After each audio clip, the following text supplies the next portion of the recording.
Sogarisa, unha planta de tratamientos de residuos perigosos nas Somozas, ten en jaque a toda unha comarca. Por dous motivos.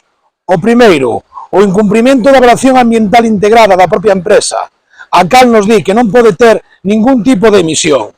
Está a botar a cotío nubes de cal en contacto con produtos tóxicos. A proba témola en distintos informes, un deles sobre un prado dun veciño que ten unha explotación gandeira, o cal cita que baixo ningún concepto lle debe comer ese forraxe aos seus animais. O segundo motivo é un incendio que houbo noutra das súas instalacións. Os restos da extinción de incendio correron pluviais abaixo, afectando a unha dúcia de troitas, en regos que van a parar tanto a ría Ortigueira como a ría de Ferrol. Sogarisa estás a convertir nun punto negro do ecoloxismo galego. Stop impunidade para Sogarisa.